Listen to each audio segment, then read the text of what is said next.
우리 다 같이 일어서서 하나님의 말씀을 경이로움으로 받도록 하겠습니다. 마가복음 6장. 이에 예수의 이름이 드러난지라 헤롯 왕이 듣고 이르되 이는 세례 요한이 죽은 자 가운데서 살아났도다.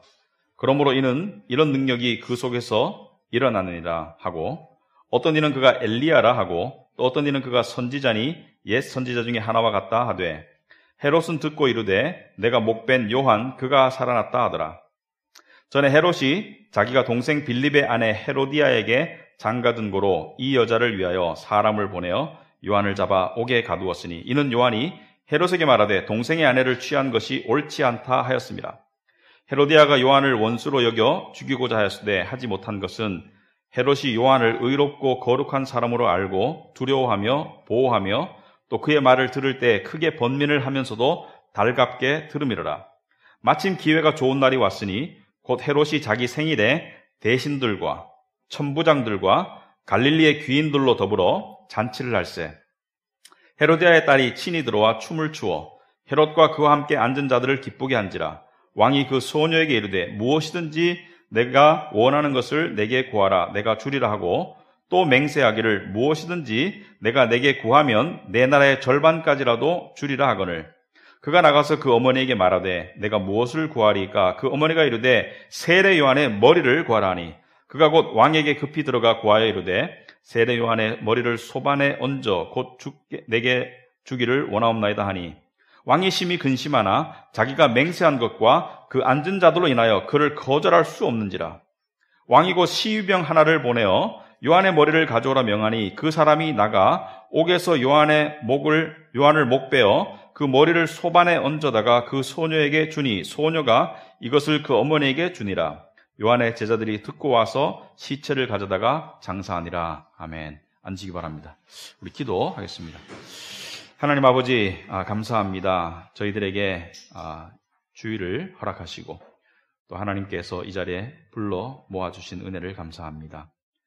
이 시간 성령께서 저희들의 마음 중에 낮아져야 할 마음을 낮춰주시고 또 일으켜 세워야 할 우리의 마음들을 일으켜 세워주셔서 우리가 하나님을 받아들일 수 있는 마음의 길이 닦일 수 있도록 하옵소서.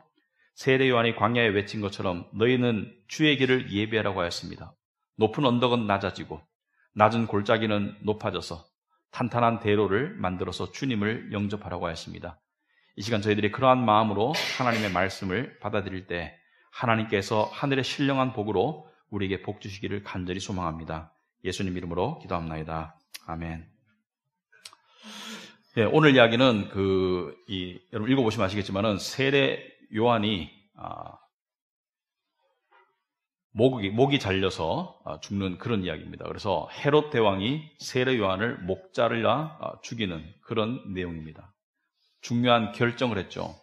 그래서 인생은 결정의 연속이죠. 우리는 결정을 해야 되고 선택을 해야 되는데, 어떤 것들은 중요하고 어떤 것들은 조금 덜 중요하고 그렇지만은 인생은 결국 결정과 결심에 의해서 만들어져 간다. 그래서 우리가 하는 많은 결정들이 우리의 인생을 만들어 갑니다. 예를 들어서 우리가 어느 학교를 갈 것인가, 무엇을 전공할 것인가, 어떤 직장을 가질 것인가, 결혼을 할 것인가 말 것인가, 또는 어느 집에 살 것인가, 어느 교회를 다닐 것인가. 그래서 우리가 많은 결정들을 통해서 우리의 인생이 만들어져 가는데, 우리가 성경을 공부하다 보면, 특별히 신학을 공부하다 보면 궁금증이 듭니다.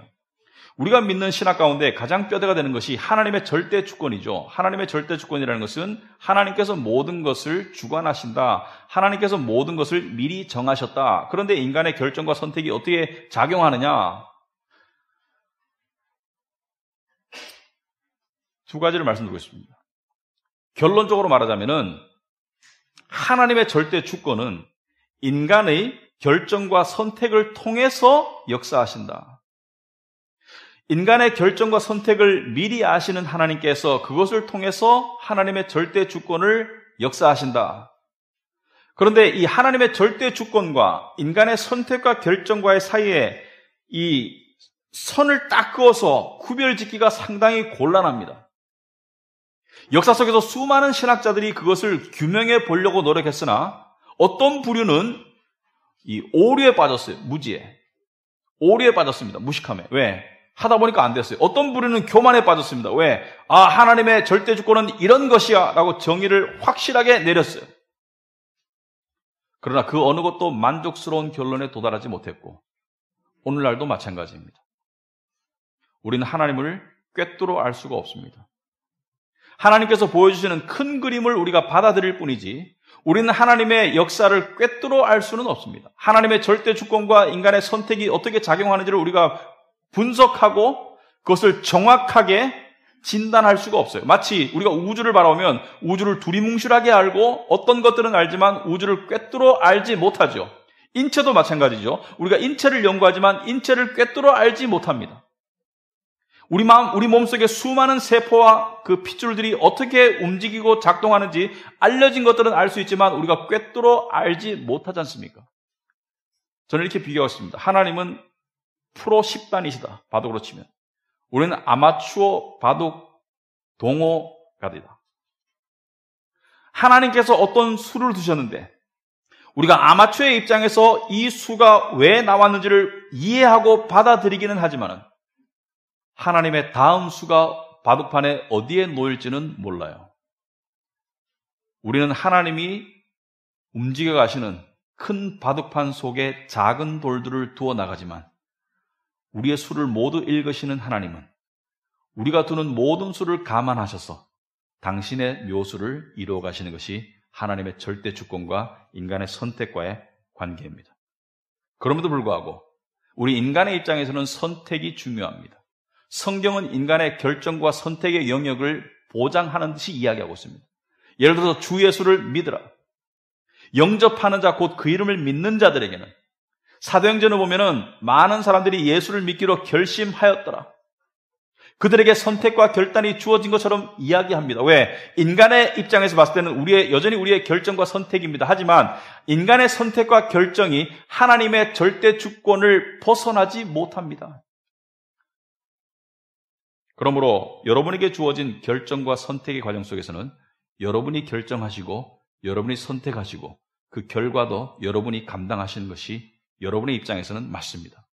자, 그런 맥락에서 오늘 본문을 살펴보자. 헤롯 왕은 큰 결정을 해야 되는데 그 배경 이야기가 있어요. 14절에 오시면 이에 예수의 이름이 드러난지라. 이거 무슨 말입니까? 예수님이 유명해졌다. 예수님이 왜 유명해졌습니까? 예수님이 이적을 행하고 기적을 행하고 예수님의 가르침이 아주 비범하시니까 예수님께서 맹자를 눈뜨게 하시고 예수님께서 문둥병을 고치시고 예수님께서 무리를 걸으시고 오병이어의 기적을 베푸시고 예수님의 가르침이 남다르고 하니까 사람들이 예수의 이름이 드러나니까 예수의 정체성에 대해서 궁금증을 가지기 시작했어요.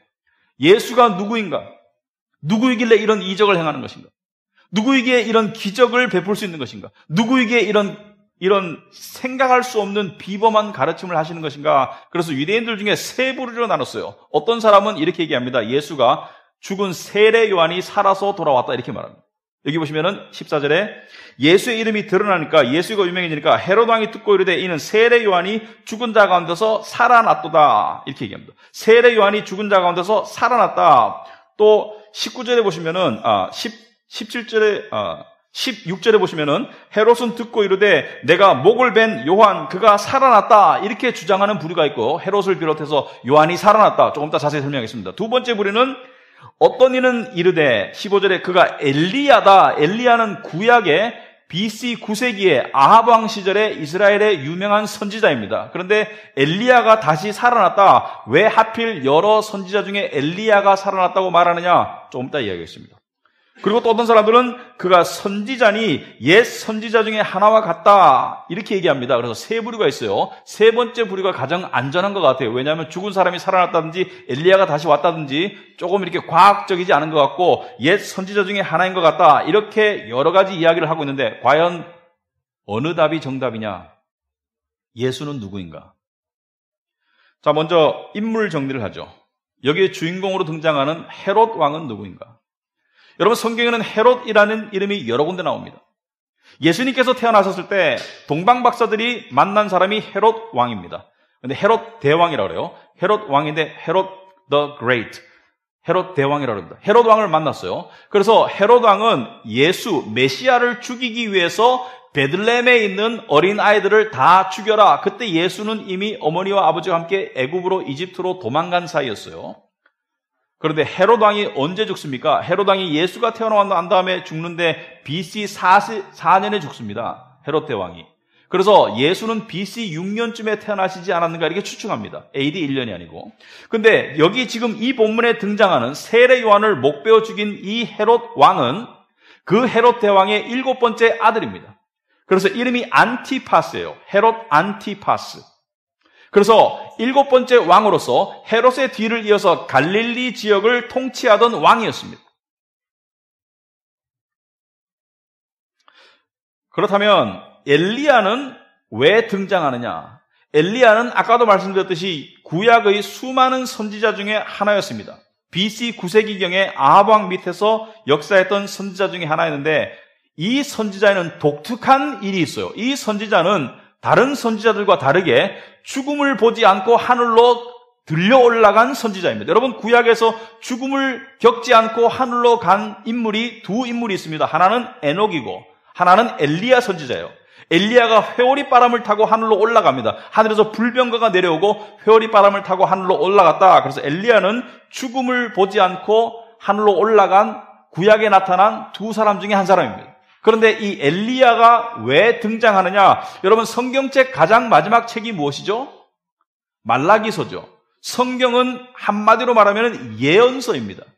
구약의 예언이 신약에 성취되고 앞으로 성취된다. 이게 성경의 핵심 내용인데 성경의 가장 마지막 책이 말라기고 말라기의 가장 마지막 장이 4장이고 4장의 가장 마지막 절이 5절과 6절인데 구약 성경 전체 마지막 부분이기 때문에 굉장히 중요한 의미를 가지고 있습니다. 구약이 마치고 신약이 쓰여지기까지 450년 동안 아무 선지자도 나타나지 않고 하나님의 말씀이 기록된 게 없어요. 그러므로 한 대단막이 내리고 중간에 막간이 있고 신약의 역사가 시작되기 전에 마지막 책인 말라기의 마지막 장, 마지막 절이 말라기 4장 5절 6절인데 이런 예언의 말씀으로 끝납니다. 여러분 주보에 나와 있죠? 말라기 4장 5절에 보라, 여호와의 크고 두려운 날이 이르기 전에 내가 선지자 엘리야를 너희에게 보내리니. 여기서 말하는 엘리야는 죽었던 엘리야가 살아난다는 뜻이 아니라 엘리야와 같은 선지자를 보낼 것이다 이런 얘기죠. 그런데 여기서 여호와의 크고 두려운 날, 이것을 한마디로 말하면 여호와의 날, 주님의 날, the day of the Lord, 주의 날, 여호와의 날이라고 구약에 나와 있습니다. 신약에도 나와 있지만 구약의 주의 날이라고 말할 때는 무엇을 말하느냐? 주의 날이라는 것은 예수님의 초림과 재림을 말합니다. 어떤 때는 예수님의 초림을 말하고 어떤 때는 예수님의 재림을 말하고 어떤 때는 예수님의 초림과 재림 둘을 동시에 의미하기도 합니다. 그래서 주의 날이라는 것은 주님의 오시는 날, 주님이 초림하시는 날, 주님이 다시 오실 날, 그 크고 두려운 날이 이르기 전에, 그다음 말라기 4장에 나와 있는 여호와의 크고 두려운 날은 주님의 초림을 말하는가 재림을 말하는가? 조금 있으면 분명해집니다. 그 두려운 날이 이르기 전에, 그러니까 주님이 오시기 전에 엘리야를 너에게 보낼 것이다 이렇게 얘기하고 있어요. 그런데 이 엘리야가 왜 오냐? 6절에 보니까 그가 아버지의 마음을 자녀에게로 돌이킬 것이다. 그리고 자녀들의 마음을 그들의 아버지께로 돌이키게 하리라. 여기서 아버지는 하나님 아버지를 말합니다. 자녀들은 이스라엘 백성을 말해요. 이 당시의 문맥에서는 이스라엘 백성을 말합니다.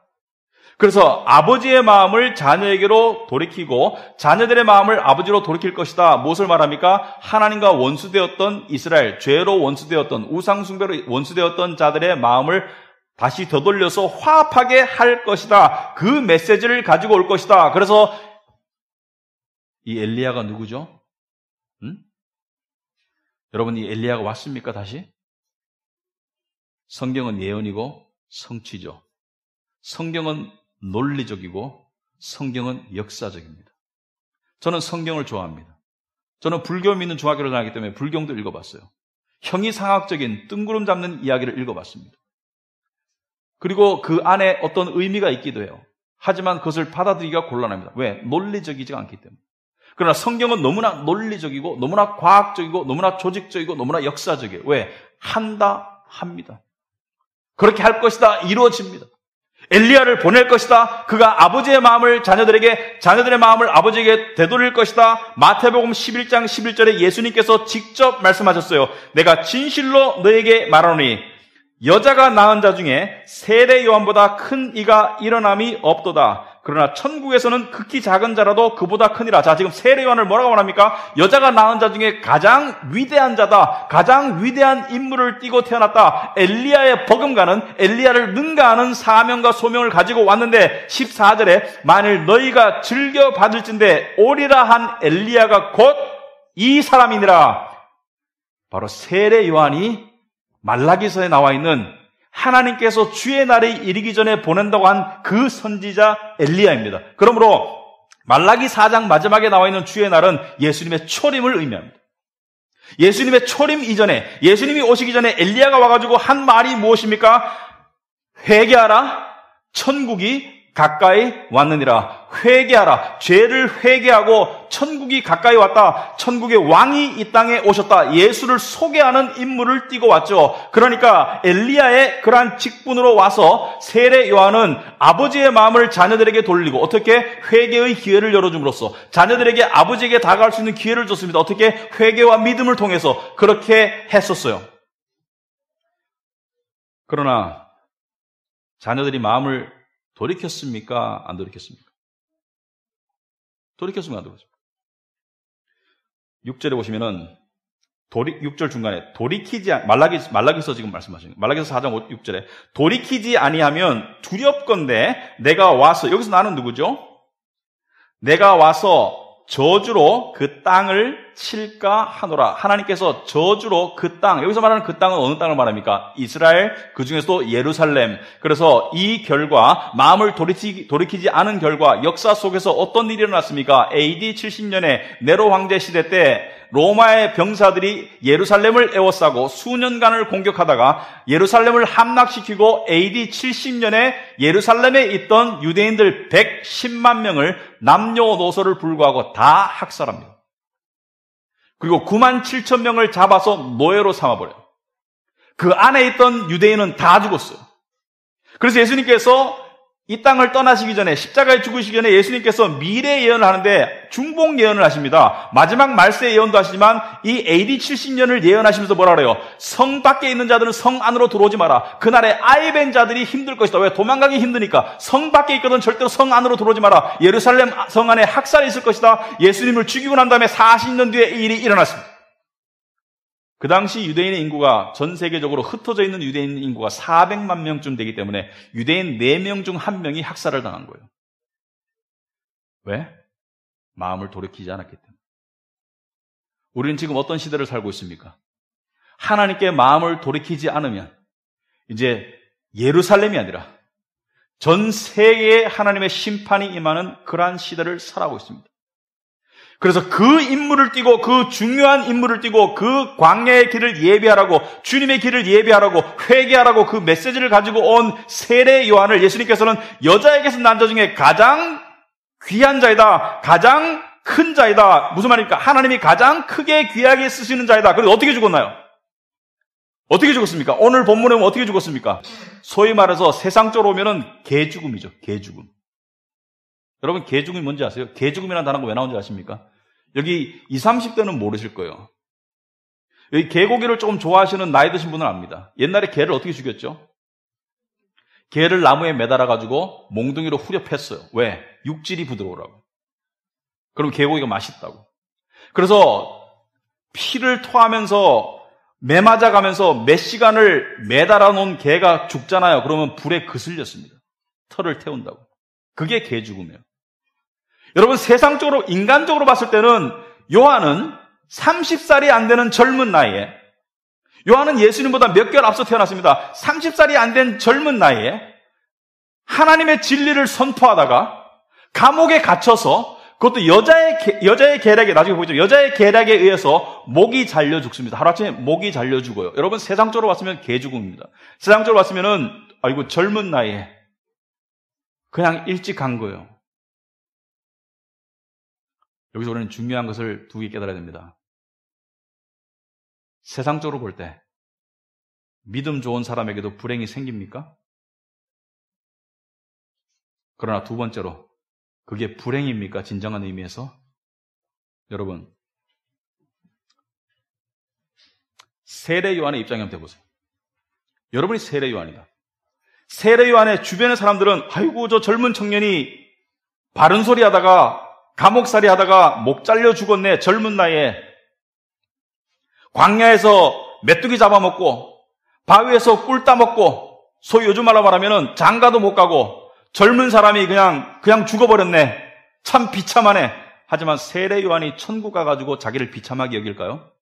아니요. 하나님께서는 세례 요한을 너무나 사랑하셔서 순교자의 멸관을 허락하시고 그리고 일찍 데려가셨다. 왜? 세상에 더 이상 둘 이유가 없는 거죠. 여러분 천국 갔는데 나 여기가 싫고 세상에 더 있고 싶어. 그 천국 아닙니다. 천국 갔을 때 세례 요한은 주님 저를 일찍 데려오셔서 감사하고 저에게 순교의 기회를 주셔서 감사하고 저에게 순교자의 멸관을 주셔서 감사하고 최초의 순교자가 되게 하심을 감사합니다. 스데반보다 먼저 앞선 순교자겠죠. 신약 성경에서 최초의 순교자가 되게 하심을 감사합니다. 그 영광 가운데 있을 거예요. 여러분 생각해 보시기 바랍니다. 내가 적지에 침투해서 적군을 죽이고 적지를 폭파하면 적군들이 나를 봐서는 아주 나쁜 놈이죠. 하지만 우리나라 입장에서 봤을 때는 영웅입니다. 천국인 영원한 나라 입장에서 봤을 때는 세례 요한은 영웅적으로 살다가 순교한 영웅 중에 영웅이죠. 지금은 집에서 쉬고 있죠. 여러분 천국에 들어가면은 모든 퍼스펙티브, 모든 시각과 관점이 바뀝니다. 그게 천국인 거예요. 우리는 너무나 세상적인 관점으로 현실을 이해하려고 합니다. 좋은 일이 생기면 하나님의 은혜고 안 좋은 일이 생기면 하나님 나를 싫어하는 것이고 아직까지 그런 신앙에 머무르고 있다면 우리는 아직까지 멀었어요.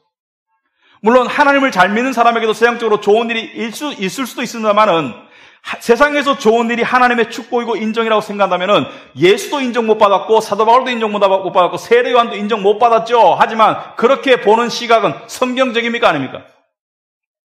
아니에요.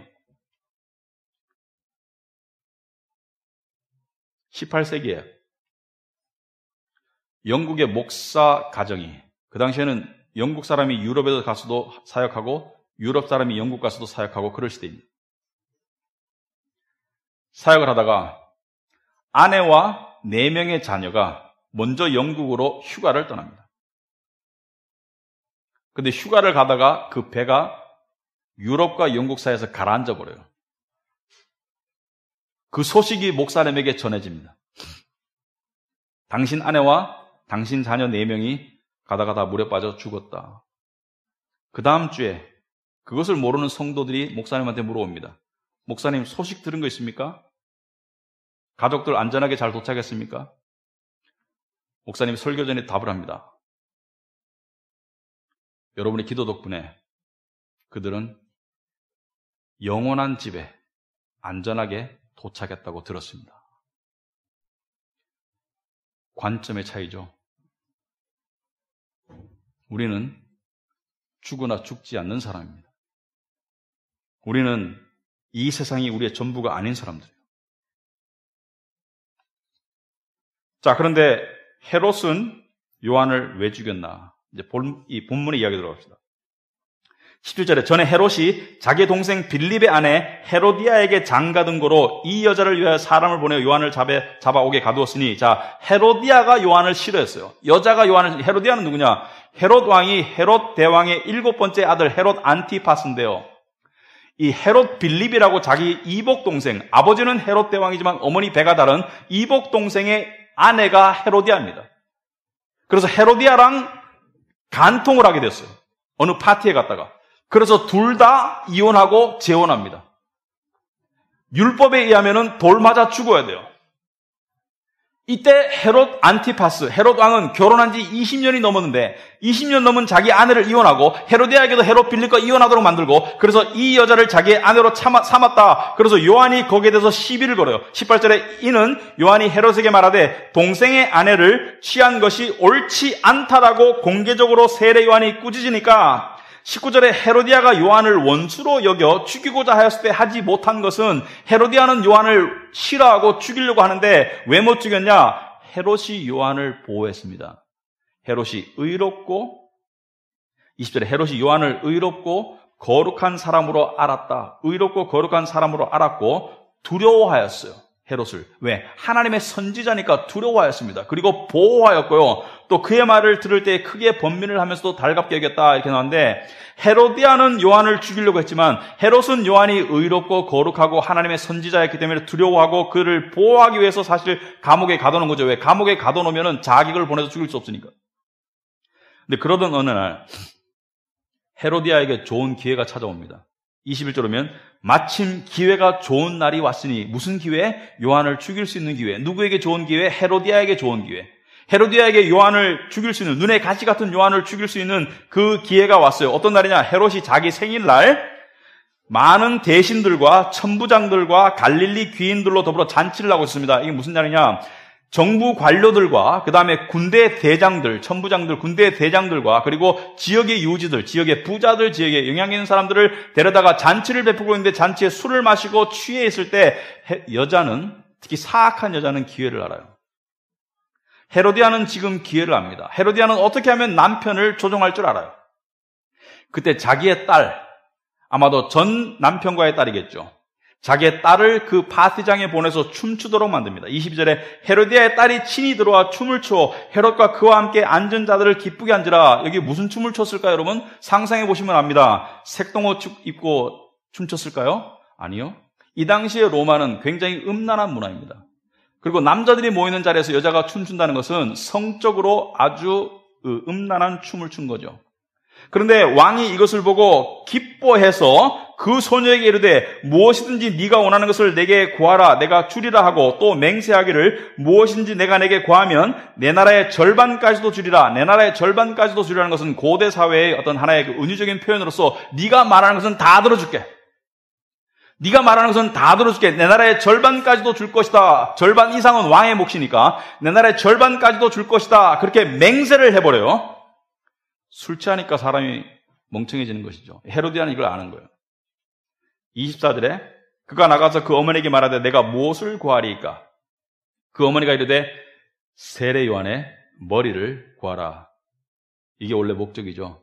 세례 요한을 죽여버리는 거죠. 그가 곧 왕에게 급히 들어가 구하여 이르되 세례 요한의 머리를 소반에 얹어, 소반은 큰 접시죠. 그러니까 가서 머리를 잘라서 그 머리를 접시에 얹어서 내게 주기를 원하옵나이다. 어머니의 사주를 받은 것이죠. 지금 헤롯은 딜레마에 빠졌습니다. 헤롯은 요한이 의롭고 거룩한 하나님의 선지자라는 것을 알아요. 하지만 자기의 체면은 다른 말로 말하면 뭐니까 쉽게 말하면 세상의 인정. 세상의 인정. 체면, 자기가 아는 진리의 지식과 세상의 인정 사이에서 결정을 내려야 돼요. 자기가 아는 진리의 지식과 양심의 소리는 요한을 죽이면 안 됩니다. 하나님의 거룩한 의인이고 선지자인.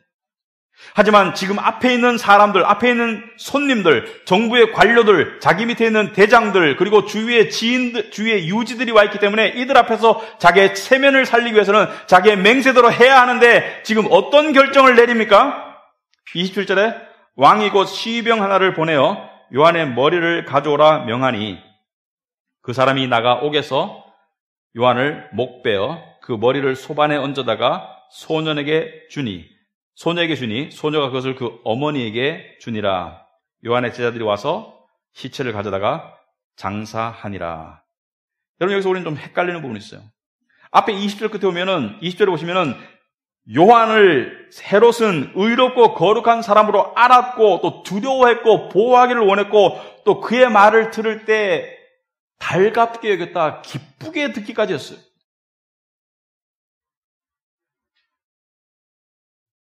근데 왜 죽였나? 여러분, 아는 것과 믿는 것은 다른 겁니다. 지식적으로 아는 것과 내 양심으로 믿는 것은 다른 거예요. 알긴 알았지만 믿음대로 하지 않았어요. 여러분, 성경 말씀 보면은 굉장히 이 의미 있는 말씀 중에 하나가 이것입니다. 여러분 주부에 보시면 나와 있는데요. 밑에서 두 번째 야고보서 2장 19절 말씀입니다. 야고보서 2장 19절에 보시면 이런 말씀이 있어요. 네가 하나님은 한 분이신 줄을 믿느냐? 잘하는도다. 귀신들도 믿고 떠느니라. 여러분, 하나님은 한 분이신 줄, 하나님을 가장 잘 아는 존재가 누구입니까? 예수님 때. 예수님을 보고 당신은 하나님의 아들이로소이다. 누가 말했습니까? 바로 귀신 들린 사람들이 말했어요. 마귀들이 알아보고 말했습니다. 여러분, 믿느냐? 그 믿음은 믿음이라고 안 하는 거예요. 그러면 그것은 뭐냐? 하나님은 한 분이신 줄 믿느냐? 귀신들도 믿고 떤다. 아, 허탄한 사람아, 행함이 없는 믿음이 헛것인 줄을 알지 못하느냐? 여기서 말하는 행함은 결단과 결심과 선택을 말합니다. 네가 정말 믿는다면 믿음에 합당한 행함, 믿음에 합당한 선택이 있어야 되지 않겠느냐? 여러분, 우리는 알아요. 우리의 진리는 행함으로 구원 못 받는다는 것을 압니다. 행함으로 구원 받을 수 없고 오직 믿음으로 구원을 받는다. 하지만 그 믿음은 행함으로 증명이 되는 것이죠. 무슨 말이겠습니까? 행함은 구원의 조건은 아닙니다만은 행함은 구원의 증거가 됩니다. 교회 다니는 것이 구원의 조건이 아닙니다만은 구원받은 사람은 교회를 다니게 되어 있습니다. 하나님을 섬기고 하나님께 드리는 것이 구원의 조건은 아닙니다만은 하나님을 믿는 사람은 하나님을 섬기고 하나님께 드리게 되어 있습니다. 그래서 야고보서 2장 21절 오면 우리 조상 아브라함이 20절부터 보시면 허탄한 사람아 행함이 없는 믿음이 헛것인 줄을 알고자 하느냐. 우리 조상 아브라함이 그 아들 이삭을 제단에 바칠 때 행함으로 의롭다함을 사심을 받은 것이 아니냐? 내가 보거니와 믿음이 그의 행함과 함께 일하고 행함으로 믿음이 온전하게 되었느니라. 로마서 4장에 보시면은 행함으로는 행위로는 의로워질 수 없고 오직 믿음으로 의로워진다고 말했는데 왜 여기는 갑자기 행함으로 의로워진다고 말하는가? 앞에 말하는 행함은 구원의 조건으로서의 행함. 내가 아무리 행한다고 하나님께 의로워지진 않지만은 믿음으로 의로워진 사람은 그 진짜 믿음으로 의로워진 사람은 그 진짜 믿음이 행함으로 증명된다는 것을 이야기하는 거예요. 아브라함이 이삭을 바치는 행위, 그것은 아브라함의 믿음의 진위성을 알려주는 거예요. 행함으로 믿음이 증명되기도 하지만 행함으로 믿음이 자라기도 합니다.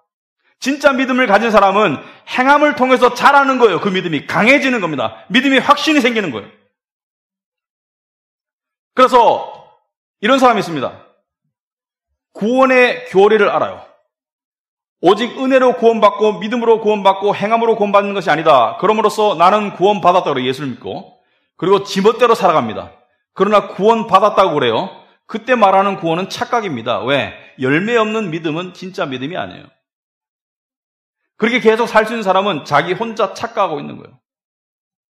헤롯 왕은 알았어요. 진리를 알았습니다. 하지만 결정의 순간이 왔을 때 그 마음속에 진짜 믿음인지 아닌지가 드러나는 것이죠. 요한을 목배 죽입니다. 자, 처음에 잘못했을 때, 처음에 헤로디아랑 간음했을 때 이 사람이 진짜 믿음의 소유자라면 다윗 왕처럼 그 간음을 회개하고 그것을 되돌리는 그러한 역사를 했을 텐데, 결정과 선택을 했을 텐데, 그렇게 꾸짖었음에도 불구하고 그 간음 상태를 그대로 유지하는 그 작은 죄를 허용함으로써 어떻게 됐나요? 요한을 죽이는 더 큰 죄로 발전하게 됩니다. 여기에 중요한 원리가 있습니다. 작은 영혼의 틈을 내버려두면 그것이 큰 실수와 잘못으로 연결된다. 영혼의 작은 틈을 허용하니까 그 영혼의 작은 틈이 영적인 더 크다란 파국으로 나아가게 된다. 여기서 그치지 않는다. 여러분, 복음서를 읽으면 이 헤롯 왕은 AD 39년에 죽습니다. 예수님이 십자가에 죽으시고 10년 이후에 죽기 때문에 이 사람의 이야기가 또 나와요. 예수를 만납니다, 여러분. 예수를 만나요. 세례 요한이 아니고 예수를 직접 대면합니다. 예수에 대한 소문은 들었는데 예수를 보고 싶어 했어요. 궁금증도 많고 기적을 행한다니까 내 앞에서도 한번 해봐라. 왕 앞에서도 한번 해봐라. 그래서 예수를 만나고 싶어 하는데 예수님께서 십자가에 달려가시기 전에 제사장들에게 잡히죠. 로마 병사들이 잡혀서 대제사장에게 먼저 끌려갔다가 대제사장은 사형할 수 있는 권한이 없습니다. 로마의 법에 따르면. 그래서 빌라도에게 보냅니다. 본디오 빌라도에게 보냅니다. 빌라도가 사형시킬 수 있기 때문에. 그래서 빌라도의 손을 비틀어서 사형하기 위해서 빌라도에게 보내는데 빌라도가 잠깐 예수를 헤롯 왕에게 보냅니다. 헤롯이 그 지역의 분봉 왕이기 때문에. 그런데 누가복음 23장에 이런 내용이 나와 있습니다. 빌라도가 듣고 그가 갈릴리 사람이냐 물어 헤롯의 관할에 속한 줄을 알고, 헤롯이 갈릴리 왕이기 때문에 헤롯에게 보내니 그때 헤롯이 예루살렘에 있더라. 헤롯이 예수를 보고 매우 기뻐하니 이는 그의 소문을 들었으므로 보고자 한 지 오래였고 또한 무엇이나 이적 행하심을 볼까 바랐던 연고로라. 지금 헤롯이 보기를 원하는 마음, 예수를 보고 난 다음에 기뻐하는 마음, 이것은 다 지적 호기심이에요. 지적 호기심. 진리에 대한 관심이나 믿음이 아니라 지적 호기심. 그런데 9절에 여러 말로 예수께 물었습니다. 그런데 예수님이 아무 대답을 안 합니다. 뭘 물었을까요? 너는 누구냐? 네가 정말 하나님의 아들이냐? 네가 정말 그리스도냐? 네가 정말 선지자냐? 네가 정말 기적을 행할 수 있느냐? 네가 정말 천국 가는 길을 아느냐? 많은 질문들을 했는데 대답을 안 합니다. 왜 안 했을까요? 아니, 누가 와가지고 목사님, 성경은 어떻게 읽어야 됩니까? 천국 가려면 어떻게 해야 됩니까? 예수를 믿으면 구원 받을 수 있습니까? 예수님은 정말 하나님의 아들입니까? 묻는데 내가 대답을 안 한다고 쳐봐요. 그럼 저를 욕할 거 아닙니까? 지적, 영적 관심이 있는데 왜 대답 안 했을까요? 그 마음을 꿰뚫어 보시는 예수님 눈에는 그것은 지적 호기심에 불과한 것이지 진정한 영적 진리의 추구의 마음이 아닌 것을 아신 거죠. 또 두 번째 이유는 것입니다. 진리는 절대로 값싼 창녀가 아닙니다. 나를 사주세요. 나를 사주세요. 진리는 그게 아닙니다. 진리는 기회를 줄 때가 있습니다. 그러나 그 기회를 거부하면 진리가 그 사람을 거부할 때가 옵니다. 진리를 듣고 믿고 순종할 기회가 주어졌는데 계속 거부하는 사람에게는 진리가 기회를 박탈해버립니다. 세례 요한을 통해서 진리의 음성을 들었던 헤롯에게, 세례 요한을 통해서 말씀을 이미 하셨는데 그것을 거부한 헤롯에게 진리 대신 예수님께서 헤롯을 거부하는 거예요.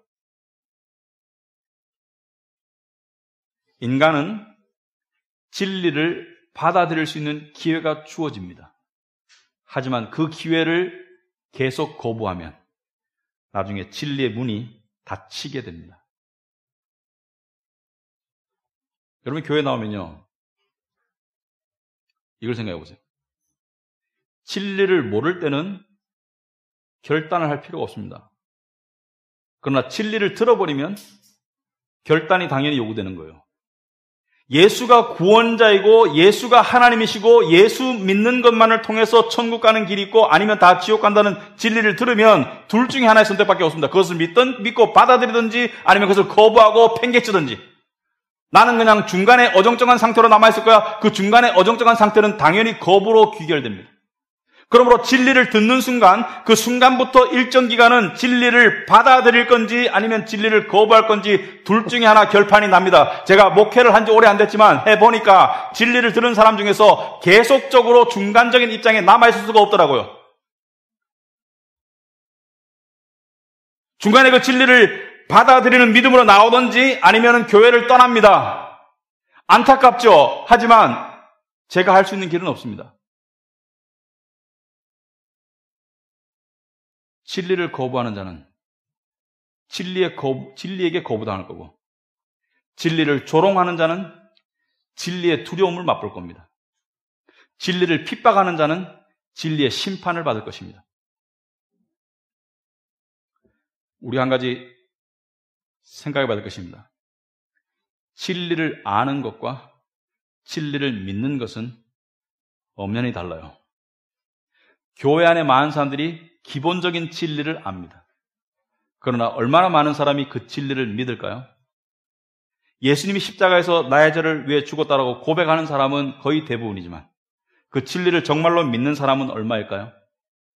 그 진리를 믿는 믿음인지 그 진리를 그냥 아는 지식인지 어떻게 알 수 있습니까? 시간이 지나면 알 수 있습니다. 교회에 계속 붙어 있다고 진리를 믿는 게 아니에요. 진리를 정말로 믿는 사람은 그 마음이 하나님에 의해서 변화되어집니다. 조금씩. 그런데 왜 헤롯은 진리를 믿는 믿음으로 나가지 못했습니까? 여러분, 우리 2주 전인가 10 뿌리는 자에 비유했었죠. 10 뿌리는 자에 비해 헤롯은 어디에 해당합니까? 어느 밭입니까? 헤롯은 세 번째 밭입니다. 헤롯은 세 번째 밭, 가시떨기 밭에 뿌려진 씨는 그 세 번째 밭은 믿는 자일 수도 있고 제 생각에는 안 믿는 자일 수 있다고 그랬습니다. 믿는 자도 신앙을 가지고 구원을 받았지만 삶 속에서 가시떨기처럼 살 수가 있다. 열매 없이 살 수가 있다. 하지만 헤롯은 안 믿는 자입니다. 헤롯은 안 믿는 자로서 세상의 염려와 재물의 유혹과 기타 욕심 때문에, 세상의 인정 때문에, 세상의 쾌락 때문에 말씀을 들었으면서도 말씀을 머리로 인지했으면서도 받아들이는 결단으로 나아가지를 못했어요.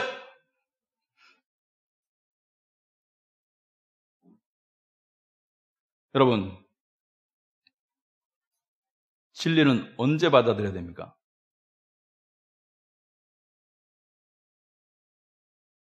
고린도서 6장 2절로 이런 말씀이 있습니다. 이르시되 내가 은혜 베풀 때에 너에게 듣고 구원의 날에 너를 도왔다 하셨으니 보라 지금은 은혜 받을 만한 때요. 보라 지금은 구원의 날이로다. 지금은 right now. 지금이 은혜 받을 때고 지금이 구원 받을 때이다. 왜? 우리에게 내일은 보장되지 않습니다. 여러분이 믿지 않는 자인데 교회를 와서 말씀을 들었어요. 여러분 그 결단이 하루하루 늦춰질수록 여러분 이것과 같아요. 여러분은 마치 핵폭탄을 가슴에 쥐고 뇌관을 제거하지 않고 사는 거랑 마찬가지입니다. 왜? 이 핵폭탄이 언제 터질지 몰라. 우린 이론적으로는 내가 30살이면 앞으로 50년 정도 더 살겠지, 50살이면 앞으로 30년 정도 더 살겠지. 그건 이론에 불과하고요. 인생은 언제 종칠지 몰라요. 제가 옛날에 대학교 다닐 때 참 안타까운 일이 있었습니다. 저는 그때 칼빈주의자가 아니었습니다. 근데 대학 다닐 때 복학한 저보다 나이 많은 사람한테 예수를 전했는데 내 인간적인 눈으로 봤을 때는 그 번민과 고민을 봤을 때 조금만 도전하면 예수를 믿을 것 같은데 그 사람이 교통사고로 그 주에 죽어버렸어요. 물론 하나님의 큰 틀에서 보면 납득할 수 있습니다만은 그때 제 심정이 참 찢어지는 것 같았습니다. 조금만 더 기회가 있었더라면. 그 사람이 그렇게 갈 줄 몰랐어요.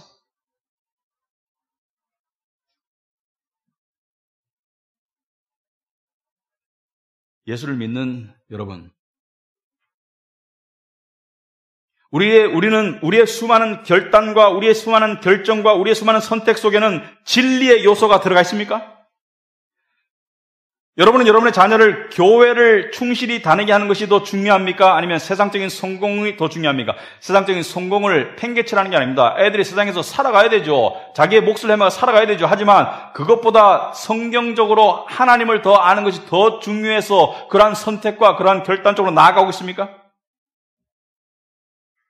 직장을 구하는데 주의를 제대로 지킬 수 없는 직장, 하지만 돈을 더 많이 벌 수 있으면 그쪽으로 선택해버립니까? 제가 들은 이야기 중에 어떤 사람이 회사에서 부장이었어요. 근데 너무나 성실하니까, 영업부서 일하는데 너무나 성실하니까 회사에서 이사 자리를 제시했습니다. 이사는 큰 기업에서는 차가 나와요. 이사는 큰 기업에서는 상무 정도 되면은 기사가 딸립니다. 이사가 되면은 인센티브를 받습니다. 근데 이 사람이 고민해요. 내가 이사가 되는 것이, 다른 사람이 보면 고민할 필요가 없죠. 당연히 이사가 돼야 되죠. 이사가 돼야 되는 건 말하는가? 왜? 이사가 되면은 주말에 골프 치러 갈 일이 생깁니다. 많이. 이사가 되면은 새벽에 일찍 가야 돼요. 왜? 사장단 회의가 일찍 모이기 때문에. 이사가 되면은 좀 더 많은 시간을 회사에 희생해야 되고 좀 더 많은 충성을 해야 되고 그리고 주말의 시간을 보장할 수 없을 때가 있기 때문에 이 사람이 결단합니다. 나는 이사 안 할래. 회사에 통보합니다. 저는 부장으로 열심히 하겠습니다. 회사 깜짝 놀랐어요. 저는 부장으로 열심히 하겠습니다. 왜 그랬을까요? 진리를 알기 때문에. 자기에게는 주일 예배 나가고, 자기에게는 아침에 하나님과 기도하고 말씀 보고, 자기에게는 그 시간이 충분하고 부장의 월급으로도 살아갈 수 있는 거예요. 조금 덜 벌어도 살아갈 수 있는 거예요. 나한테 중요한 거는 세상은 더 많이 가져라, 더 높이 뛰어라, 더 멀리 가라. 세상은 더 많이, 더 멀리, 더 빨리 이야기하지만은 이 사람은 그 속도를 조절할 수 있는 지혜가 있는 거예요. 왜?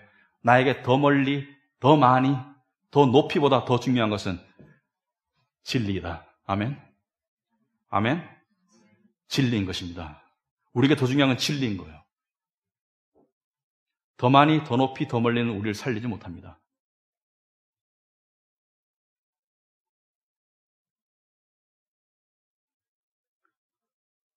우리는 매주 세상 속에서 치열하게 살아갑니다. 세상의 인정과 세상의 목표와 세상이 제시한 조건에 맞추려고 살아갈 때가 있습니다. 하지만 그런 삶 속에서 우리에게 안식과 우리에게 확신과 우리에게 담대함을 주는 유일한 이유는 진리를 믿는 자요. 진리가 여러분을 책임질 것입니다. 지금부터 영원까지. 진리가 우리를 책임질 것입니다. 지금부터 영원까지. 아멘. 기도하겠습니다.